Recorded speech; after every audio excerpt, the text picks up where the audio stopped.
Okay, so some beautiful country western music there on a Sunday afternoon here in the nation's capital, Morovia. This is Sky 107.1 FM. We're coming to you from the Kimboga building in central Morovia. Today is the 23rd of October, and of course, the year is 2022. Shortly, we'll be joining our host there, Alphonso Zean, to bring you the program, the Liberian Word today, and our special studio guest will be Dr. STEFANIA FORTE, who is an educator, a philanthropist, and as well as an advocate. She's going to be here with us for 1 hour from 4 o'clock to 5 o'clock Liberian time. And of course, on the other side, we from 12 midday. Yes, that's it. Sorry for last week, Sunday. We were not here because of some technical problem. You know, sometimes when you are doing the electrical thing, electronic something, technical problem, all will come. But we are here today. So the time is 4 o'clock now. Let me see what I got. Alphonso Zean, who is the host on the other side of the globe. Mr. So, good afternoon. Good afternoon to you. Hey, Julius, welcome. Let me get here. That's right here. Julius, good afternoon. How is like? Hey, Julius, welcome. I'm getting a feedback from you there. Let's sound like an echo. Yeah, check your see what else is playing. I think it's okay now. Okay. Are we good? Yeah, we are good. Yeah, you were asking a question. They get you. Yeah. Is Mama Liberia to be here? Are we good? Well, Liberia is relatively calm, as we say here. What we see now is majority of the population. We can see they want to travel, so everyone is going to play DV. Everyone now want to run to play DV. So it's like if you get chance to the population here, everybody will leave this country. Okay. Well, Julius, entire family, in Liberia, we want to say thank you so much. I know, collaboration from the country. So let's focus little in Liberia. Let me carve here to get this program on the way. Good afternoon. It's 12:02 Eastern Standard Time right here at the New England Bureau of the Liberia Public Radio. And our sister network, Sky FM, is based in Liberia in this major news content sharing. This is Liberian War Today, the program that brings high-call conversation for the good of the country, politicians, advocates, philanthropists, and goodwill folks will be part of this guest. Well, this is the second edition. Today, I'm privileged to have with me inside. She's standing by. I want to be bringing her very shortly. Will be part of this guest. Well, a daughter of Liberia. That's how I'm going to introduce it. The rest, I'm going to leave it right in her hand. This is the Liberian War Today. I am Alphonso Zean, right here at the New England Bureau desk of the Liberia Public Radio. Let's get the program going.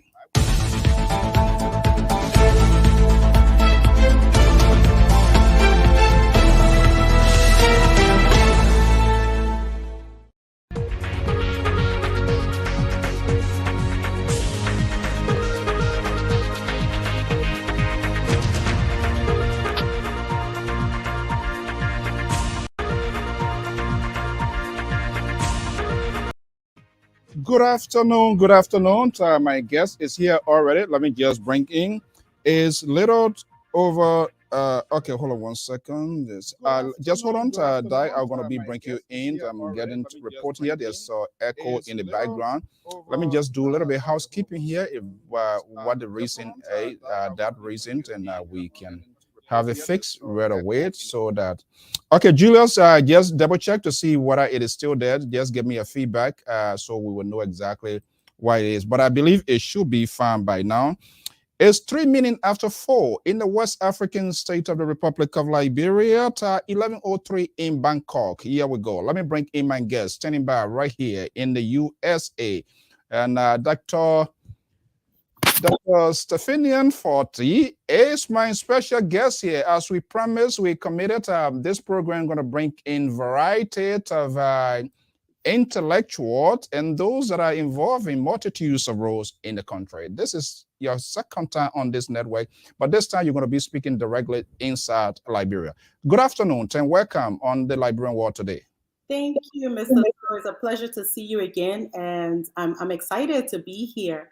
So I look forward to talking about everything I'm involved with and just exchanging with you. The last time I was here, it was Mr. Wowo and I, right? We're together. Yes. About our plans for Change Agent Network, and hopefully today I can share some updates with you as well. So thank you. Okay. Like I said, you will be speaking to your mother country, the country that you so dearly love, both of us and every other Liberian. So it means we have much more diverse backgrounds or listeners here this evening. So hit the point quickly. We have 1 hour. We want to keep within that time scope, but I just fair to mention to introduce yourself. Like you come from the house's mouth. Sure. My name is Dr. STEFANIA FORTE. I am a daughter of Liberia, specifically Grand Bazon district. That's where my mother is from, and my father is from Italy. But my father, I can say he's a Liberian Italian because he went to Liberia in the 60s with a company called Vianini, which was one of the first infrastructure companies from Italy that came there during the Tottenham administration. And he built the Sesta, on the Sesta River there, the bridge, the highway there, Ganta area, and participated in just a lot of spaces when it comes to construction and infrastructure development in the country. So his first English that he learned was Liberian English. So that my parents, and I'm the last of 4 boys, and I'm an educator. I've taught several universities here, adjunct position, and now I'm the board president of Change Agent Network. It's the largest Liberian infrastructure development, education infrastructure development organization in the country. And I'm also a consultant when it comes to monitoring evaluation. I'm a mother of a wonderful, energetic 6-year-old, and I'm also a part of the Grand Jita Association in the Americas. And we have some projects that are running now in the areas of education, of course, and women and children development.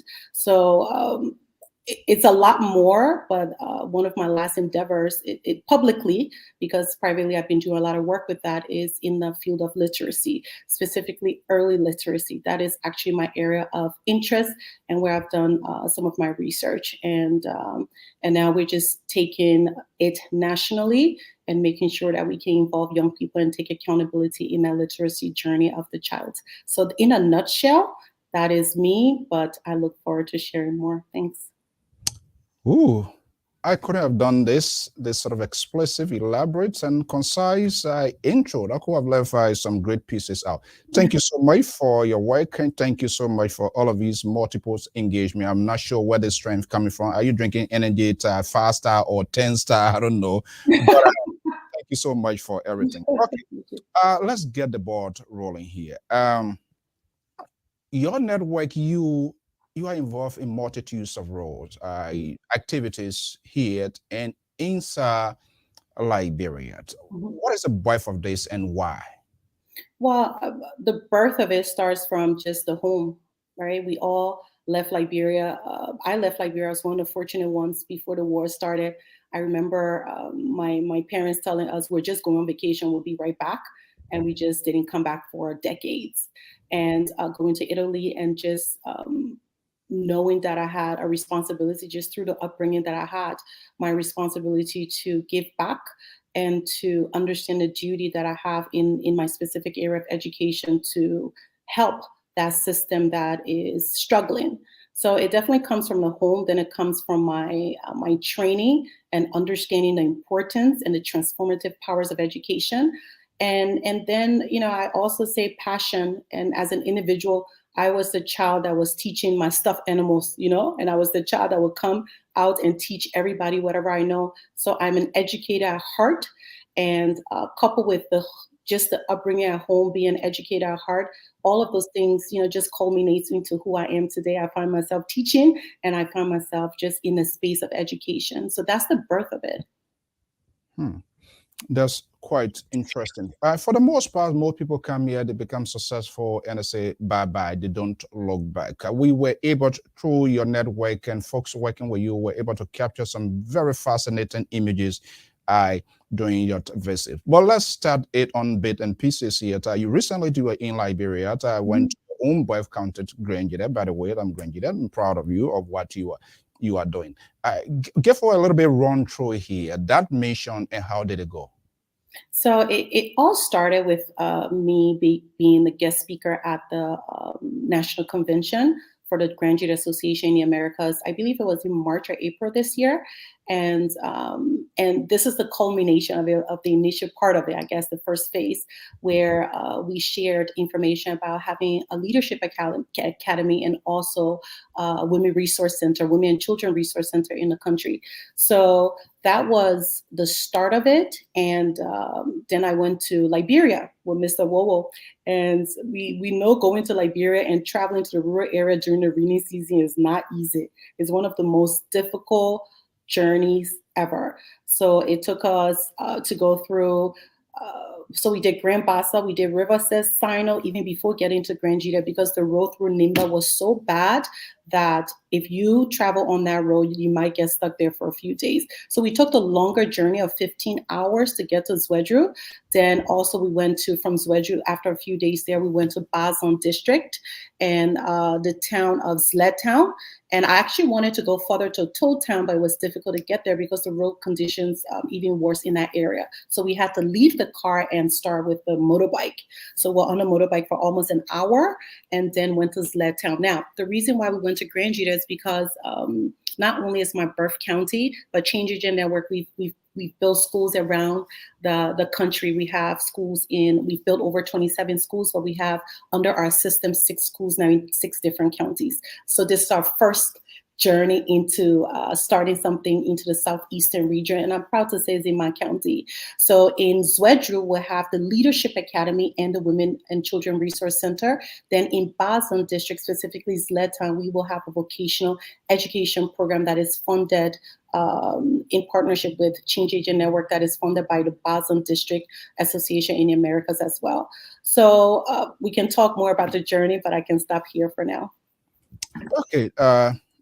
Thank you so much for that explanations. It is good that way. So I believe it's all started like you just reported from the Graduate Associations and now. But our understanding, your network of which you are I found out services not just only people from your side, but at the Liberian public as well, because we do understand that you have school in Lofa and other places, correct? Mm-hmm. So let's get it out there to the public, because probably there are other who just don't know your initiative, the engagement and things that you do. How can they get connected? So you can get connected by contacting us through Facebook, our website, and I'll share the information with you as well on our website, which is CAN International, but international is INTL.org. And there you have our contact information. I'm always on social media, so you can get in touch with us via the website and social media. And what we do is one of those things that I think is very needed in the country, and is for us by us, I call it, because we're all Liberians, most of us at least, the implementing partners. And what we do is just make sure that we can create first a safe and quality environment where education begins. So we make sure there's an infrastructure that is not somewhere that, when people say, oh, we're building schools. No, we don't build schools, we build academic villages. So we have the education component, we have clinics. Can you just hit that point again? I hate to interrupt, because people try, the purpose of this program here, we want to change the narrative, the talking point, the conversations in Liberia, media, all of us, is more ridiculous, and it's not really helping the process. And this is why SCAR and LPR has just come to intercede to see how we can get this message of how our country can be better for all of us. That it was a crucial point you just mentioned. Sure.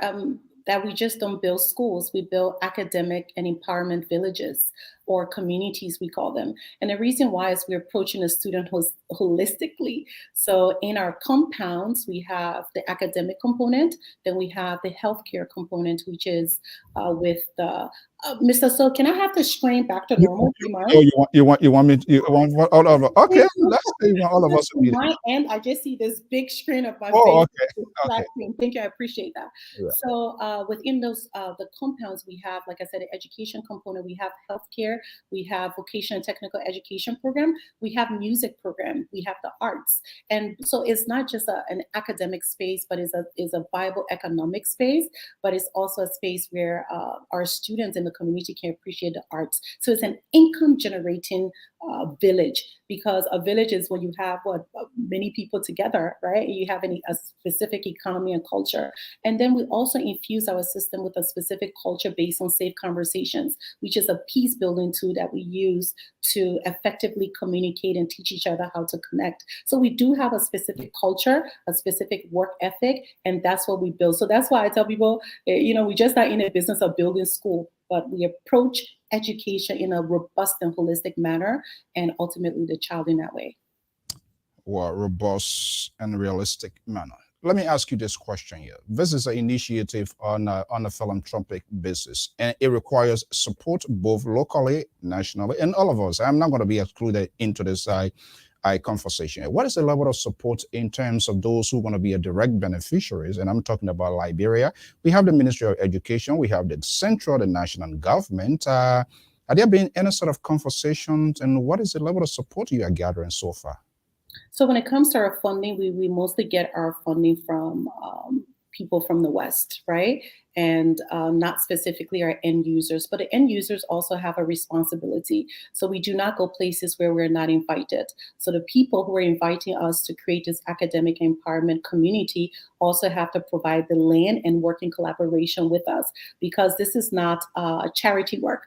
Our foundational philosophy is based on solidarity work. So we enter those spaces not to impose what we believe our values are, but we make sure that we understand the needs of that community and work together and make sure that is culturally specific and economically specific for that community, because doing something in Lofa completely different from doing something in Grand Jita. And what I noticed, doing something, even some parts of Grand Jita is different from doing something in another part of the same county. So we try to respect the diversity in a way we also present and develop our work. So that's number one. So everybody has a part to play. We have the people with donations. We have the ones who are doing the labor work, but everybody has an active role and requires participation. So that's one. And another thing that I always say with our executive director, Eric Wowo, is throughout this work, I've been doing it for 20 years and he's been doing it I've been doing it for 12 years and he's been doing it for 20 years, is we have never met, not even one president.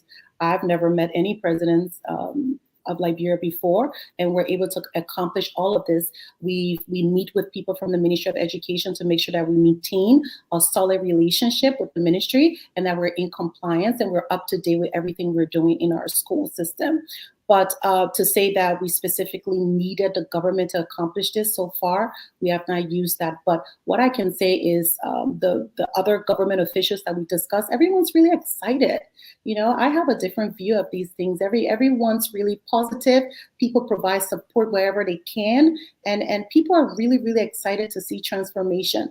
But we also have to understand as well that we meet a lot of people who are not doing the work. They have the visibility, but the credibility lacks. But we have the visibility and we have the credibility. So a lot of times when people meet us, they're like, where have you guys been? We're so excited to help. So, sometimes we just might look at the government or Liberians as not wanting to participate. But many times as well, people feel jaded because they're presented with a lot of projects that may not materialize into anything or not be sustainable. In your conversation, we do not go to places where we are not invited. Mm-hmm. What is the interpretation of that? Well, because it's a collaborative effort. And like I said, our foundational philosophy is solidarity work, not charity, because charity is not sustainable. I can come to Mr. So's place and tell him this is what I wanted. If he's seeing poverty and deprivation and have extreme lack, he may say, okay, bring it, But that doesn't mean he's going to take ownership of the vision, right? But if I get there, Mr. So and I, we sit down and we discuss the needs of that specific space. And we also discuss how can we work together and what role he plays and accountability and responsibility. Now the vision is different. Now the people take ownership of the vision. And once people take ownership of the vision, it continues without my involvement. There are schools that we teach how to be sustainable on their own, and that's a part of our program. So they have a sustainability plan that independently, if one day I just wake up in the morning and say, you know what, Mr. So, I just want to go mama, baby, and sit down somewhere. I don't want to do this anymore, right? All right. everything would still be viable and will still thrive. And that's the essence of the work we do. So we have to be invited because people have to understand that they do the work in parallel with us and in collaboration with us. We're going to be taking a reflection. Folks, this is Alphonso Zean. So this is Liberian War today. My special guest here is Dr. STEFANIA FORTE. Is my special guest joining me right here. She was recently in Liberia. We're going to be showing you some images. It's not meant to bring back bad feelings out of the tough day, but it's good to have a reflections on some of these painful journeys, and so that we'll get a sense. Because there is a conversation in Liberia also. Politicians, I hate to do this, but we have to say they have injected the minds of our people, and everybody seems to be in the diaspora to be antagonized. They're not doing anything, they not want anything, or they want job. I'm quite sure you don't need a job, but instead you are giving back here. So let's do this here. You are in your own county, Grange, and I think you have some great time. Let's see what happens, and we can take a little reflection before we get to the second segment. I'm Alphonso Zean, so of the Liberia Public Radio. Stay tuned with us. To say to my sisters out there in America, say Elizabeth and her group, the Grandchildren Women Initiative there. Want to say thanks very much to them. You know, we're sitting here thinking, for me personally, at times when I say when we are this level, don't we have anybody up there in America to think about us? Is there not any woman up there or woman child that up there that's supposed to be thinking about mother of aunt down here? And today, our sisters and our daughter is here. I saw the photos. I saw the little children playing that, how they call it, the violin, all the instruments. Tears came to my eyes because when a sheep that were going astray with our shepherd, but now our daughter is here with the help for the grandchildren women in America. We are so grateful that they even thought about us. Saint Cecilia Towa, Lord, since our initiated the king for the land, since that time, we can't hear anything. Even yesterday, they say, oh, one of your daughter came from America, this and that. I say, for me, I'm not well. So they don't need, because I know that the same old story. But with the things I saw on video and the message, I'm touched. And I'm very, very grateful. On behalf of the women of Grandchildren, we say thanks to them.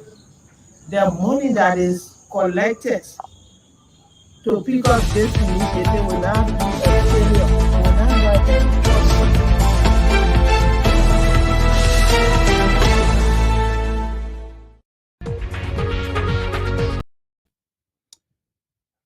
That video, if you go down and down, it was touching. What was your instant reaction? Because what she was saying is in real time, people go make promises. We want to come back to do this, and that's the end of the game. She was hesitating. Should I go there to see her? Because we have gone through this route before. And I saw you were looking at her. I guess things were running through your head, and as an educator, and I tried to empathize with the situation. What actually you capture from that moment? And Mr. So just watching the video, it gives me goosebumps again every time I listen to those women speak. And the lady that was speaking in the video, that's Madame Jessida Bazon. She is the president of the Rural Women of Grandchildren County, and they're under the umbrella of the Rural Women of Liberia. So they're a very strong force in the county as well when it comes to peace building and just general uplifting women when it comes to microfinancing and just in farming economics. So a very, very powerful force. And we went to her house too. She taught me the song that they can sing as well when they're going in there. She said when they're going on the field, the battlefield, when they got something going on and the women have to represent. So we ate and danced and just talked together. And she said something really profound. And she said there will be times of reflection where they would say, we the rural women of Grandchildren. You're trying to tell us it, Nobody in America thinking about us. We ain't got no daughter or son in our country that wants to come back here and just connect with us and do something for us. And it really touched me because when you think about it, we are all sons and daughters of rural women. Majority of the women in the country were rural women, right? Because majority of the country are rural areas. So when you think about that, you just it touches you and you understand how in that moment when I'm looking at her and I said, I'm in the right place at the right time. I kind of figure out how I got there, but I think certain things is just that divine intervention that leads you and connects all the dots to take you to those moments. And I felt at home. I felt welcomed, I felt protected, and I also want to urge, young Grangidians who are here, like myself, who outwardly you may be perceived like you're disconnected from Liberia and your own county, that go back, go see for yourself, connect, invest. Sweju is beautiful. The place we're staying there is Cash Hotel. It was clean, we were welcomed, and it was just an overall great experience. So I want to encourage everyone to go back to your respective counties and visit and see what you can do. Your small little contribution will go a long way. All right, we were welcome, we were happy. Let's see what your argument can justify some of these images we have. Let's share for the benefit of our audience here. This is what we capture here. Do you recognize these pictures? Of course. So that is one of the women from the Liberian, the rural women of Granjida, put me on her back because she was so happy. She said, my daughter, come on my back. I said, if I come on your back, I'll break your back. So I would just come a little bit. So someone captured a moment, and you see there we have the superintendent, Kai Fale. We saw everybody in leadership. They were all, look, whatever people say, go see for yourself. We were connected, we're welcome. And at the groundbreaking, Mr. So I'm not sure if you saw that video, everybody was present. The youth, the indigenous or the indigenous, the elders, the leaders, and the people when it comes to the local government, everyone was there. Everyone was represented, holding their classes for us to do the groundbreaking. That was really impressive. All right, folks, this is the Liberia Public Radio in collaboration with Sky FM in Liberia, our sister network, relaying this program. You can also get us live on Sky FM and all of the social media, YouTube, the Twitter, and the Facebook feed. Let's take a quick commercial break and then get a glass of water, and we can go to the last and final segment in today's conversation. I am Alphonso Zean of the Liberia Public Radio and LPR TV.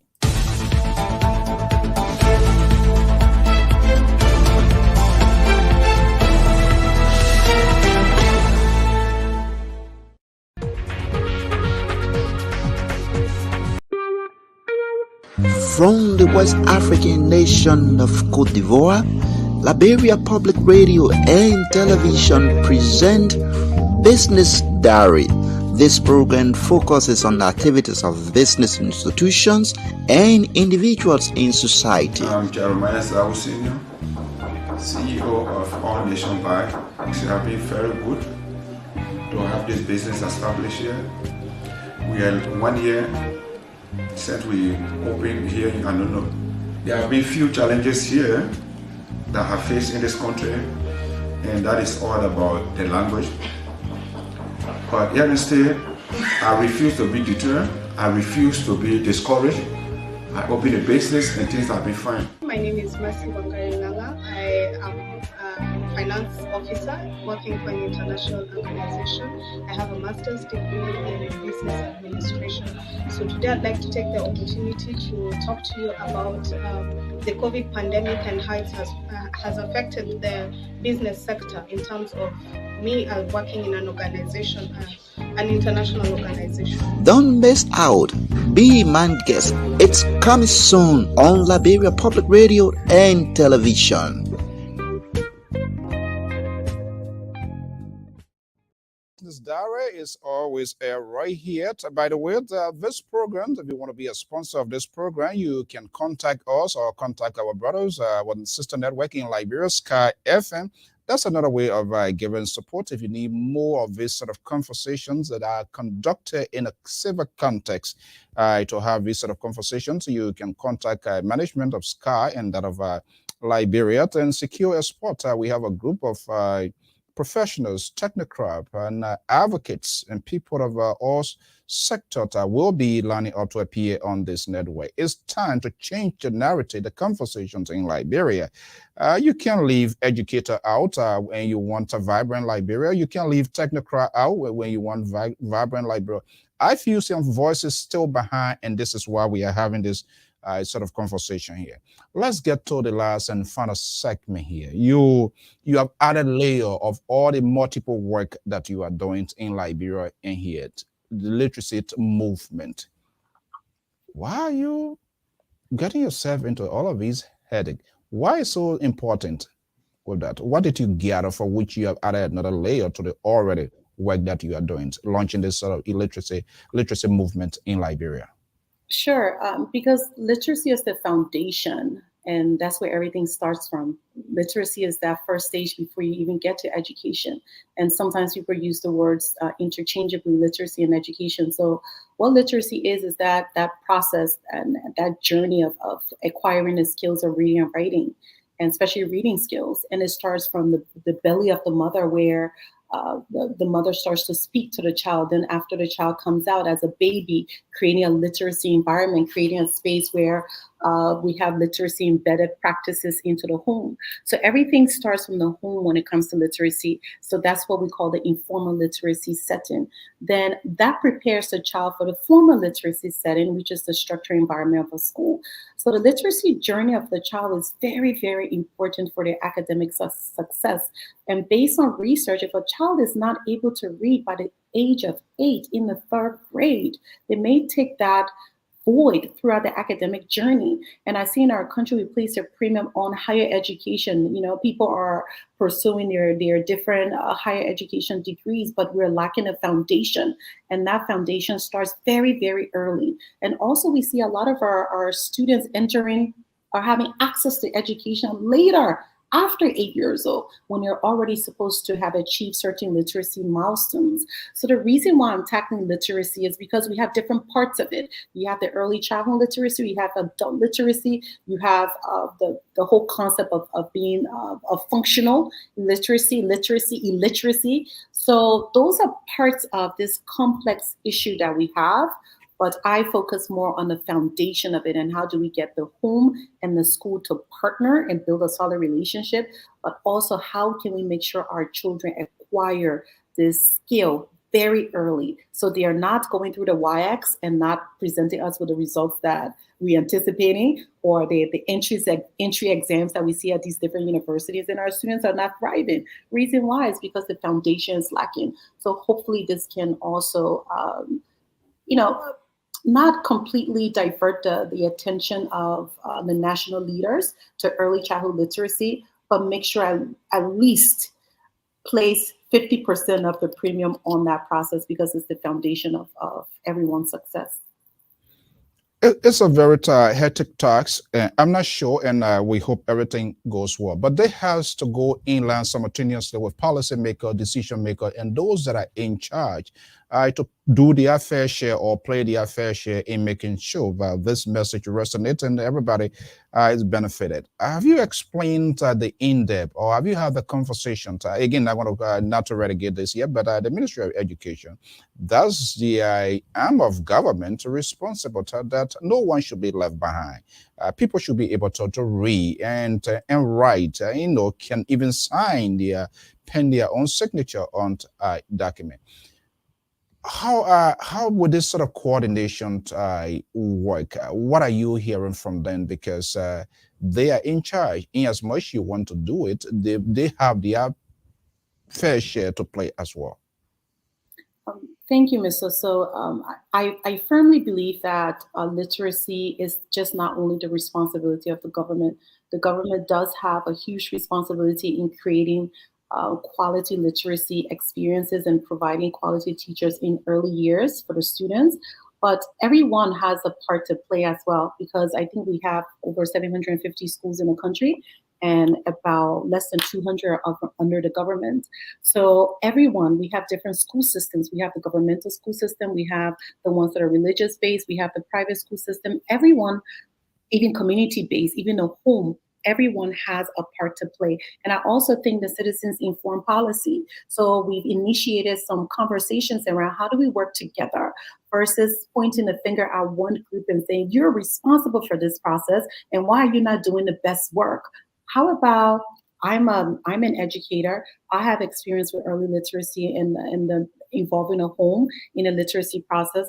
How about I create a space where I can play my part, but also collaborate with the government? So what we're doing is including a lot of young people who are establishing community-based literacy programs. So if you know how to read and write, you can teach somebody else how to read and write.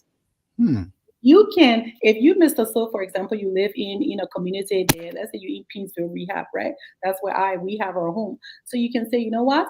I can start a group of probably 10 mothers with their children, and I'll teach the mothers how to read, and I call it learning in tandem. So the parents learn how to read, and the parents are able to teach the children how to read. They do at We Care Foundation. They have the HIPPY program is the acronym. PPY is an acronym. And what they do is they encourage families and parents who are the child first educators, right? They encourage them and equip them with the skills necessary to be involved in a child education, but also teach the skills. So government is one part. The home is another part. The community is another part. And us individuals now also have to take responsibility in the literacy process. Now, when it comes to structured education, then we can say, okay, well, government, you the ones, you have the schools and the private school system, religious-based school system, we can discuss with a different system. But literacy is a process that everybody can participate in. All right. As you note, the traditions of this network, we also allow our viewers and onliners, those they participate online, and they bring some good questions, and we'll like to share those questions with our guests. So let me bring this one here. It's coming from our own Sissy Goyot. He's also an educator. He's a scholar, a teacher. He's here based in Minnesota. This is the question: does the quality of teachers' training play a role? Of course, quality teachers do play a role in providing quality education. And I always say this, you can give an average curriculum to a great teacher and it transforms. The lesson will transform. And you can give a great curriculum to an average teacher and you just may have average work. So the role of the teacher is very, very important. The training of the teacher is very, very important, especially within the structured educational system. But also when it comes to literacy, like I said before, parents are also teachers, and parents are the one that start that literacy process before the child gets into the arms of the teachers. And also I want to encourage parents that we're just not once a child goes to the school system, it's just not the responsibility only of the school system. I look at myself as a co-teacher, not because I'm an educator by training, but we have to be there to make sure that we advocate for our children and to also be involved in their progress. So definitely, I'm a teacher. Teacher training is very important. I'm not sure whether there's a statistics on hand that will help you and others who have been back on this sort of initiative. And I was it big thank you to Sissy because he's one of those going in and out to help to train teachers. But it has to be a teamwork. World Bank UNESCO 2007 statistic 51.7% aged from 15 to 24. Do we have any figure in place in Liberia that we can dwell on? This is the group or this is the segments of our society that needs this sort of help so that it can be explored outside to the international community to up to what you and many others are doing.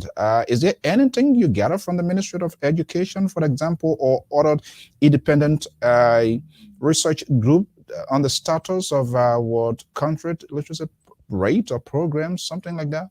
Sure. And as you just shared, we have a very young population and we have a literacy rate that's even higher for women. I believe we're in the 60%. If I'm not, I don't remember the exact number.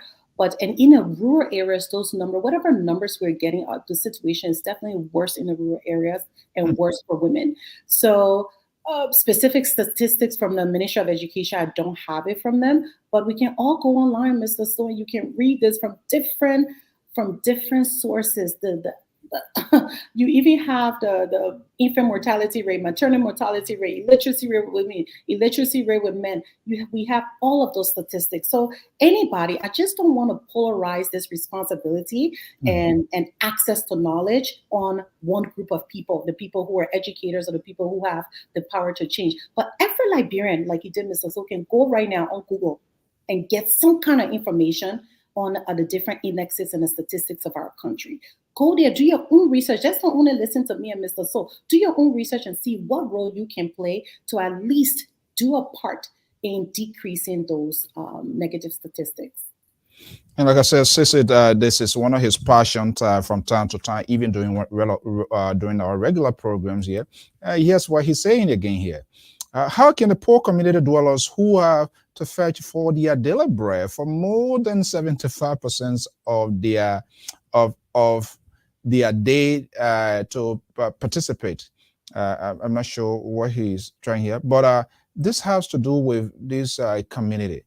There are people you want them to learn. You want them to know how to read, but they can't even get their daily meal. They are not even sure whether they're going to get something to eat. How can you treat the minds of that child, or even the mother who has to go miles and miles to get little things for that child? And you're going to tell that child, hey, come learn how to spell your name, write your name. How do you navigate through that?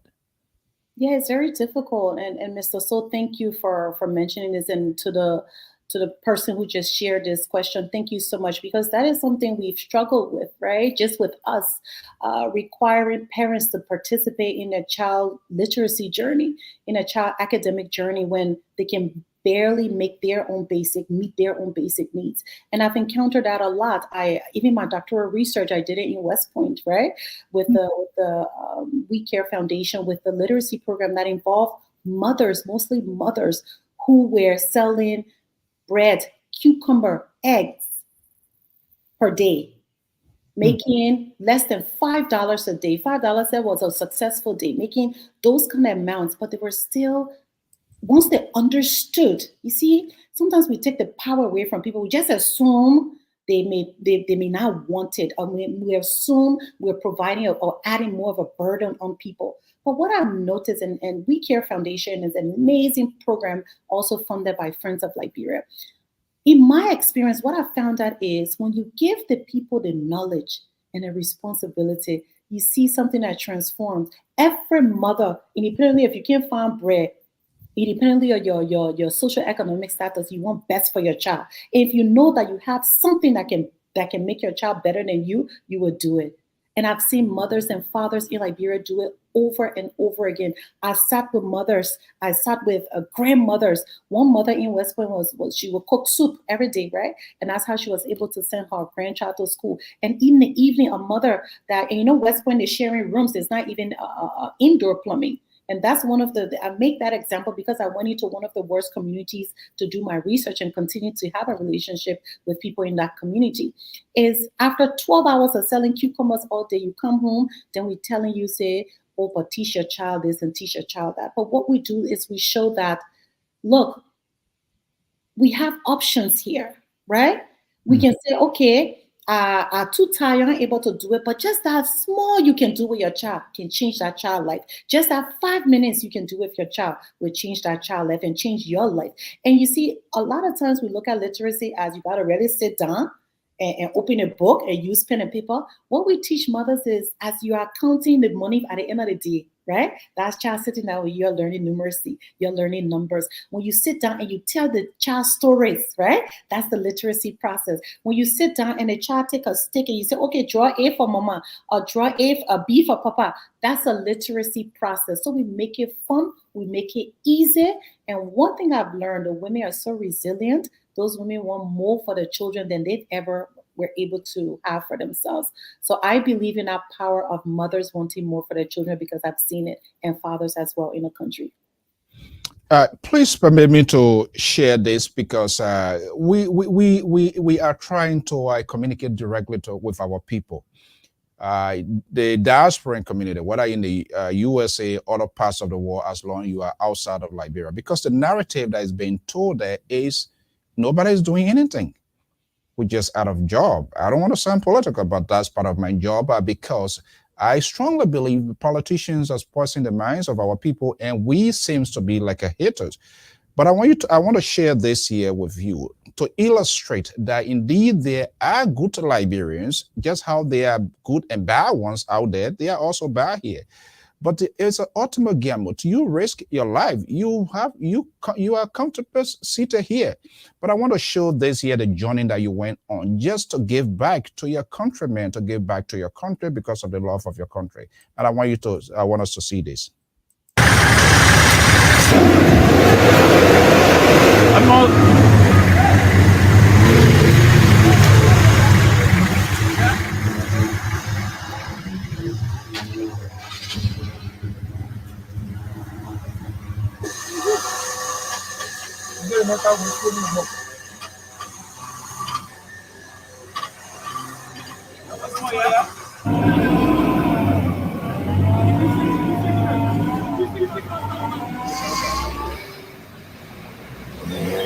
Okay, that was your pickup in that sort of condition. How can someone in Liberia, how can someone on planet Earth to say the people in America or the people in the diaspora, they are not giving back. They are not doing anything. It's just by the grace of God. Anything could have happened, but God knows the reason. How can someone tell us and just put us, so say, Clinton, in a basket of deplorable that we are not meaningful? We are not doing anything, but we are just after job. Don't you deserve job with your qualification to make the system in the country work? When you see that image and somebody look at you, oh, in fact, she's not a Liberian, she's not this. What does that suggest to you? What is lacking? Are we not? It appears to me probably we are not having a genuine conversation we should have as a community, as a country, and as a people, and even neighbor. So it's contributing to this, and it's one of the reasons for which Sky and LPR now is trying to kind of change this sort of narrative and talking point. And this water that is being poisoned by politicians with our brothers and sisters, it has to change. And that was a well-packed question, so I'm trying to organize it in my head. So I guess the point here is we're seeing a disconnect between the diaspora and with people in Liberia. And basically what you're saying is that when someone in the diaspora tries to insert themselves in that space in Liberia and do something for the country, there's that perception of them doing it for an ulterior motive because they want a job. Am I getting that clear? Yeah. No, what I'm saying, the general concept here is people in the diaspora, they are not doing anything. Which is unfair. I don't believe that at all. And first of all, people have to understand that I know we have access to resources in a diaspora. I know we are privileged and we have access to more things. But Liberia is not cheap. Anybody that goes to Liberia understand Liberia is very, very expensive. Just going to Grand Juda County, right? If you have to take one or two vehicles and you need a rental vehicle, the price is different from if you're renting a car in just to move around the city. So for example, it might be $250 per day per car. So before you can even rent cars, then you need manpower. The reason why I was the only woman with 10 men is because if the car gets stuck, you need manpower, right? So you can't just me and Eric will go into Grand Juda happily on the road. We need people with us. So traveling with that many people is very, very costly. So if sometimes you see that people are unable to make those long distances, it's because, first of all, it's the financial restriction, and it's very dangerous. Even getting to those spaces is very, very dangerous. We see pictures of accidents happening all the time on the road. You never know if your car gets into the water, what will happen there. It's a very dangerous journey, but I know a lot of Liberians in the diaspora that are yearning to do things back home in the country, that are doing great work in the country. So I'm not sure if there's a disconnect or a misinterpretation or a wrong narrative, but I've encountered many Liberians in the diaspora that are doing great work. Then you also have people who have other interests, but that's like anywhere. But it's costly, and sometimes we put a lot of burden on people, So go to Grand Juda was not easy money. And anybody who goes there, especially rainy season, it's thousands of dollars just to make it to the county. Then you have your responsibility with the family members and just for different things you have to do there. So it costs a lot as well to go. I know, my daughter, even though you hear you bring education, you can't help about and not easier to do. And School, you got so, or you can go there with any kind of vehicle. You need vehicles that are specific for those roads. So Right. it costs a lot. So when you see sometimes people probably they're in the Montserrat or in the surrounding counties, it's because just the emotional preparation before we say physical preparation, right? To get to those places is hard. It's very hard. It's not easy. We make it look like it's easy, but that was a journey that when I came back home, I slept for 2 days. It's hard to do.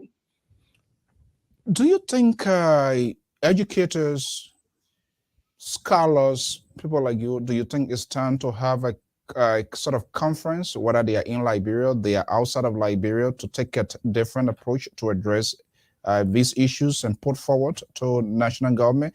Because in as much you have a Guha and many others, it's a partnership, it's a teamwork. One side can be walking away and the other people forge ahead. Do you think it's time to revisit these sort of educational programs and for better Liberia? Some sort of conference? Sure. We're always, I'm sure my colleagues and myself, we're always open to conferences and roundtable discussions about how to participate and to provide our skills and elevate the educational system and different parts of it based on our expertise in our country. But I think we also spend a lot of time doing that. In our country right now, we need, the pragmatists. We need people who are going to put their boots on and go to those spaces and do the work. So after we talk, there should be some action. And I think that we have a lot of conferences and awareness and roundtable discussions. And I believe we've saturated our space in a way. We just need now to at least implement it once we have already. Whatever policies that we have and anything we have in writing, let's go and roll our sleeves and do the work, especially in the rural areas, because the rural areas are lacking everything, not just the basic. They're lacking everything. They're cut off from the rest of the country, even during the rainy season. It's horrible. Okay. Our senior analyst, he's also a scholar, an educator, and a contributor of the Liberian Public Radio. He's based in Minnesota. Let me just bring him in here because this is his passion every day here. In fact, he's trying to package something. Sister Goya is standing by in Minneapolis, Minnesota, is joining this conference here. This is his passion. This is what he does for a living. Sister Goya is here with me here this morning or afternoon here. Sister Tai, good morning. Hey, how are you doing, man? Dr. Forte, my greetings to you, my honor to you, blessings to you.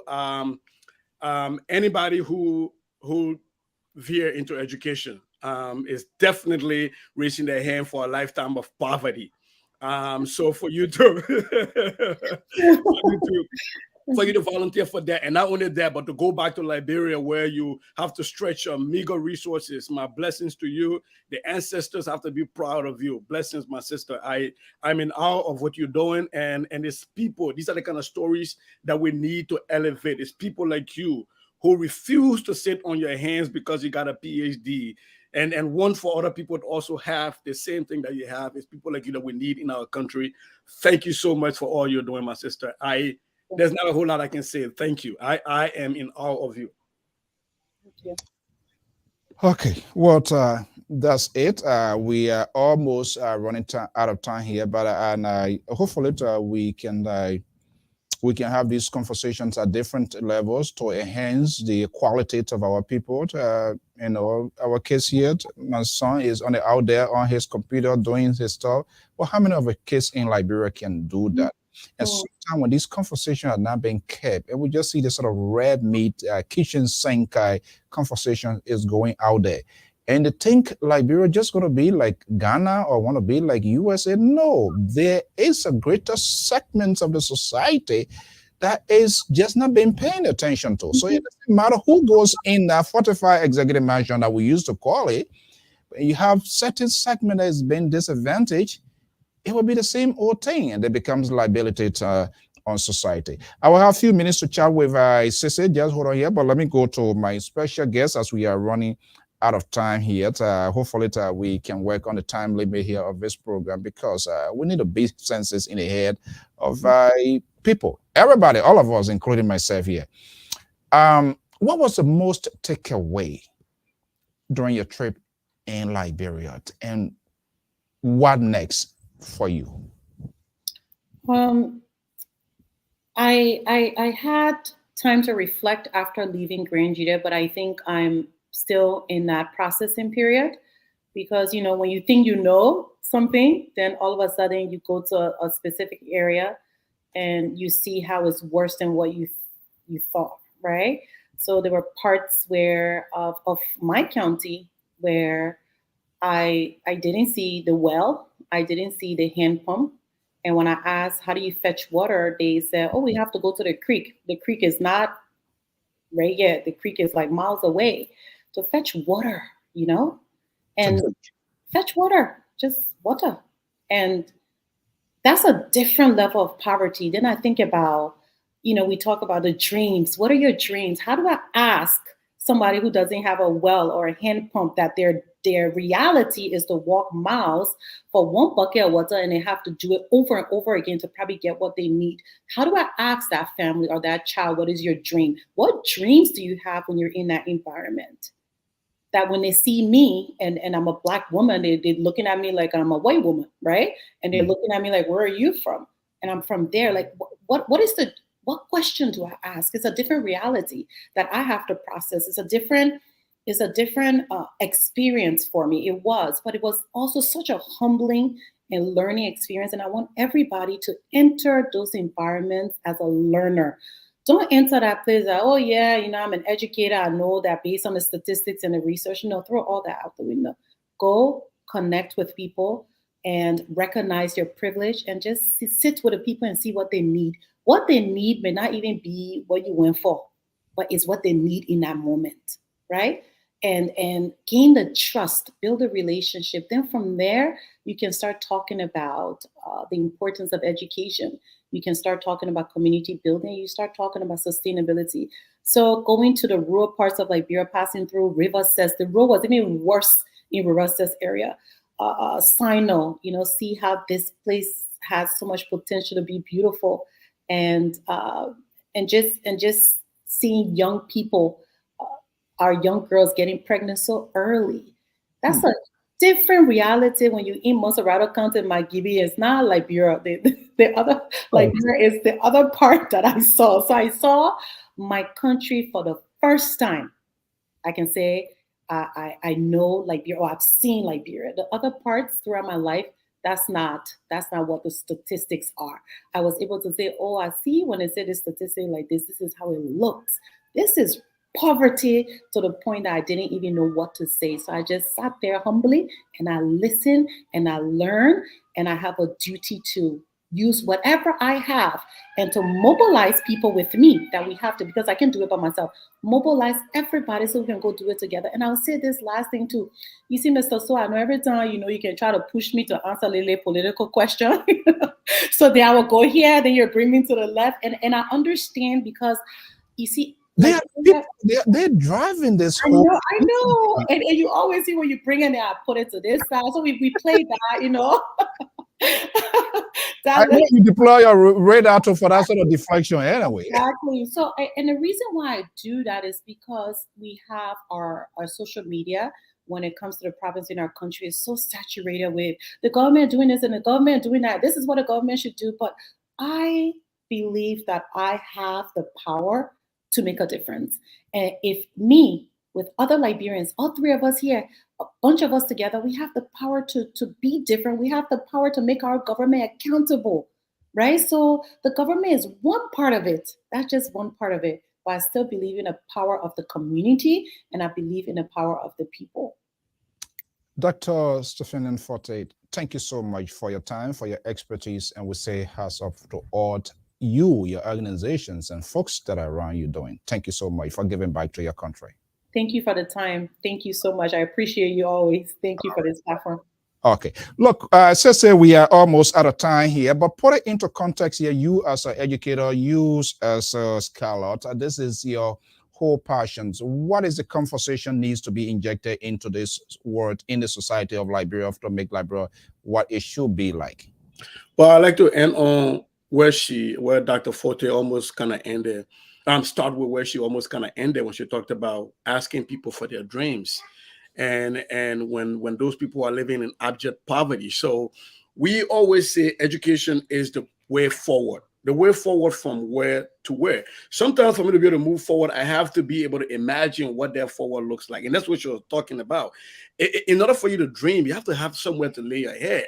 I mean, metaphorically, right? So if you're asking somebody for their dreams, what are you doing? Where are you preparing for them to lay their heads? And so this conversation, she was right, that there are a lot of stakeholders that should be involved in this conversation. That includes parents, the community, and government. But the biggest portion of that is the government, because by law, the government is in charge of education, by law. But that does not preclude, like she said, private citizens and Liberians who have privilege to have had education to help out in the system. The only problem is that, you can help, you can only help that much, right? And I know, helping one kid is a great thing. I get it. I'm not trying to undermine that, because even I do teacher training from my personal pocket. But that can only go so far. And I imagine what Dr. Forte is doing can only go so far, and bless her heart for what she's doing. But this has to become a national conversation. And I like what you talked about, trying to mobilize. I had to do this yesterday. The old man on the wall, now the clock is pushing us, not doing other favor. But we will continue this conversation, the post conversation with Dr. Forte late this evening. I want to thank you so much, and we're going to meet you.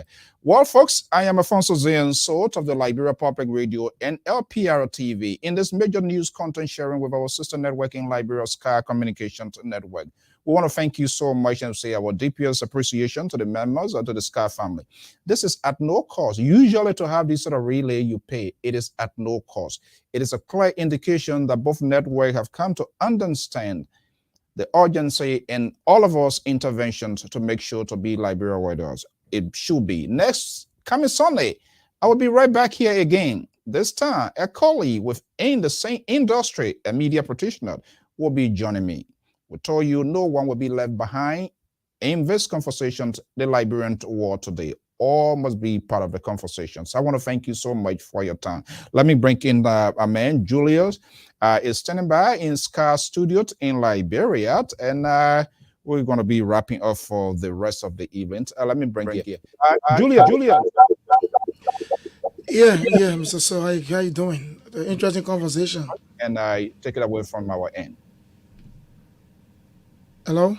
Yeah. Are you here? Yeah, I'm hearing you now. It's an interesting conversation. I just sat back and listened to the questions and answers, and that was credible. Good work from her, and those are some of the things some of us want to see in this country to transform the lives of people, not just people in urban area, but those in the interior, far from city. But it's a good one. It's a good one. All right. Thank you so much. All right, so we meet next Sunday again. Thanks for the time. Bye-bye. Okay, Sky 107, let's quickly join the BBC for the news, and after that, the man GJCP will be here with you. I'll come back later on at 8 o'clock to bring you a special interview with the political leader of the CPP, Mr. Zanabi Cummins, who is in the USA, from 8 o'clock to 9 o'clock. Bye-bye for now. Through the middle, but Son is challenged by Joel Linton.